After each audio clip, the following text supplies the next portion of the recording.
All right, let's cut across to some piece of breaking news coming in. All right, and that's the latest that we are picking up. Now, this is once again in connection with the big blow to Congress party in J&K, jolt after jolt to Congress. Now, the latest that we're picking up, 5 top Congress J&K leaders have quit. And these leaders have quit in support of senior former Congress leader Ghulam Nabi Azad. Remember, it was earlier today when Ghulam Nabi Azad, senior party leader, had resigned, saying that the party is destroyed from within, citing in fact a cabal-like network that has in fact gone on to plague the party from inside. And remember, this has been the charge by other Congress leaders as well who've quit the Congress party, saying that it's Rahul Gandhi, it's the Gandhis who are calling the shots. And in fact, Ghulam Nabi Azad went on to say on how Rahul Gandhi and in fact his PAs and security guards are the one who are calling the shots. And now in another big blow to the Congress party, we are learning that 5 top Congress J&K leaders have also quit in support of Ghulam Nabi Azad. And on this note, let's go across to Pradeep. Pradeep, jolt after jolt to the Congress party. Big embarrassment. First, Ghulam Nabi Azad, such a senior and respected leader, and now 5 more J&K leaders quitting. What more are you picking up? Yes, Pooja, you are absolutely right. A big setback for the Congress party. It was a big jolt for the Congress party when Ghulam Nabi Azad today resigned from the party because he was not happy the way he was, because he felt humiliated, insulted. And now the tremors continue to shoot Congress party. Again, the 5 of the leaders, which include the former minister as well as former legislators of the party and the senior leaders, they have quit in support of Ghulam Nabi Azad. One of them is GM Saruri. He was the ex-vice president of the party and a former minister. Then another is Haji Abdul Rashid. He was a former MLA. Muhammad Amin Butt, Gulzar Ahmed Wani and Chaudhry Muhammad Akram. All of them are the top leaders of the Congress party, and they have also quit because they feel if a leader like Ghulam Nabi Azad, who had given 50 years to the party, if he is being humiliated like that, so in such a situation, it will not be feasible for them to remain in the party. Because when a few days back there was a meeting of AICC, and that time during the meeting, Congress High Command wanted everybody to bury the hatchets, and they wanted that all of them to work together, and they wanted that Ghulam Nabi Azad to play a bigger role. And it was with that intention they said Ghulam Nabi Azad. There was a meeting. After that, we saw that dharna were organized jointly by the Azad loyalists as well as GME loyalists. But because everybody thought that this is going to give a shot in the arm of the Congress and this is going to resurrect their dwindling fortune, but nothing of that sort has happened. After resignation of Ghulam Nabi Azad, a big setback for the Congress here in Jammu and Kashmir. Reason being that Ghulam Nabi Azad was the only leader who would have kept the flock together, because he was not only acceptable in Jammu region, but he was acceptable in Kashmir Valley. If we talk about Jammu and Kashmir, because Jammu and Kashmir is known for polarization on the regional and the religious grounds. So Ghulam Nabi Azad was acceptable in both the regions. He was acceptable to the people of Jammu and Kashmir, like a Kashmiri Muslim also, and also to the Jammu Dogra. And then again, it's a big setback for the party at the national level too. One, he was a secular face. Second, he was a Muslim face. Third, he was someone who was representing Jammu and Kashmir, people of Jammu and Kashmir. So that way, I think it's a big setback for the party, Congress party. Reason being, what Ghulam Nabi Azad was already underlined in that resignation letter. He said that there had been sycophants who were getting the top slots, and the leaders who had given so much for the party, they were totally sidelined, they were insulted, humiliated. And he has also said that there is nothing called a democracy. Democracy is farce. On several occasions, I myself got a chance to interact with Ghulam Nabi Azad. He said that I had been working since I've worked with so many prime ministers. I worked with Indira Gandhi, and during that period also Indira Gandhi was considered to be the iron lady and very strong head and headed person. But he said that even at that stage also they used to express concern, and their concerns were redressed. Their party used to listen to them. But ever since this Rahul Gandhi and Priyanka Gandhi had taken over the party in their hand, nobody is listening to them. That's one of the reasons that in 2020 they wanted that there is a need for the overhaul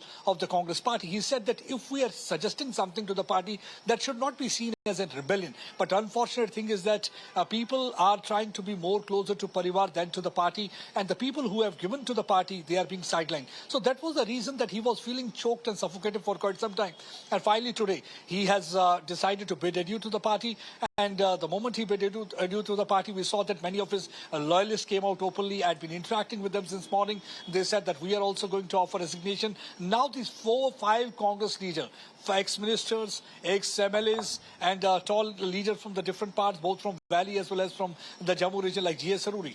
He is considered to be one of the stalwart leaders from the Chenab Valley belt. So he has got a clout there. He had won several elections from that place. So if he is going to, if he has resigned and joining Azad's new party which is going to float, I think that will be a big jolt for the Congress in the coming election, because everybody knows that in coming months assembly elections will be announced. So it will not be that easy for Congress. One, that GM Saruri, he always wanted to be the president of the party. He was not happy since the Congress party took a decision to make Waqar Rasool as the president of the party, because he felt that he was the senior most leader and he deserved to be the party president, and he had won several elections also, and he had been ex-minister also. But he was sidelined because he was an Azad loyalist. So they felt that somewhere Azad loyalists were also sidelined. Azad was also sidelined. So they thought that this is not the time to be with the party. But so far as the Congress leadership is concerned, they are calling them opportunist leader. They are saying at a time when the party is facing crisis and country is going through so many things, when they had already decided to wage a war against the BJP so far as the corruption, inflation rate is concerned, and also so many other things happening. So this was not the time for Ghulam Nabi Azad to resign. So they are trying to hit out at the Ghulam Nabi Azad. But if we look at the overall situation, this is going to be a very tough time for the Congress party, because Congress party was trying to revive and once again resurrect party in Jammu and Kashmir. I think with Azad going and hanging his boots, it's going to be really very difficult for them in the coming days and coming months. That's very true, Pradeep. But what has been the BJP's reaction here? In fact, you know, BJP leader Kuldeep Bishnoi went on to say that Ghulam Nabi Azad is most welcome to join the party if he wants. So somewhere is BJP also milking this opportunity? Yes, obviously the BJP, because he is a charismatic leader, he is considered to be one of the tallest leaders so far as the Congress party is concerned. He joined in 73, and for the last 50 years he is there, and he had been the union minister also, and we have seen that how Prime Minister has also showered praises on him when his term was during his farewell in the parliament. It clearly indicates that BJP too has a soft corner for him. They feel that he will be of some gender during the farewell. So that's what actually the BJP was also thinking, that maybe. But he has decided to float a party, but Congress says that this will be the B team of the BJP, and they were aware of this fact. So this is not surprising for them, because for quite some time Ghulam Nabi Azad had been visiting different places in Jammu and Kashmir. So he was not coming to the party headquarters, but he had been interacting with people at different levels. So he was planning to form his party. So now I think the cat is out of bag. That's what the Congress people are saying. But so far as the BJP is concerned, BJP says it's all about All India Chamchagiri Congress. They are saying it is nowhere. It's a Congress committee which we are talking about. It's a Chamchagiri Congress. Whosoever is loyal towards the Parivar, it hardly matters whether he's loyal towards the people of the country, or it hardly matters whether he's loyal towards the Congress party or its ideology. It's more about Parivarvad that's really working, and it is because of this reason that many people are leaving. We have seen that it was Anand Sharma. We have seen that what happened with Kapil Sibal. He finally joined Samajwadi Party, and we saw that Jaivir Shergill yesterday, he also came out openly against the party high command, saying that it was the Darbaris who were calling the shots, and the Darbaris were the one who were getting the prize posts, and while as the loyalists who had been working there for the party, they had been totally sidelined. And now today Ghulam Nabi Azad, setback after setback, you rightly said, jolt after jolt, and they continue to feel tremors, and it's to be seen whether they will wake up from the slumber, they will realize and understand this fact, whether Rahul Gandhi will understand, because it's a paradox. On one hand, he's planning to organize a yatra called Bharat Jodo Yatra. On the other hand, the Congress Todo and the Congress Chodo Abhiyan is continuing. So in such a situation, people will be asking him a question, you are not able to keep the flock together. What Bharat Jodo you are really talking about? So Rahul Gandhi will have to answer several questions. Let's see, wait and watch what really is going to happen. But yes, the coming weeks are going to be very crucial for the Congress, and also for Ghulam Nabi Azad, what kind of support. Already, we have seen that many of the leaders have started converging at his place in Delhi, also from Jammu and Kashmir. They have started visiting his place. All right. Thank you so much for joining us with all those big details on the story.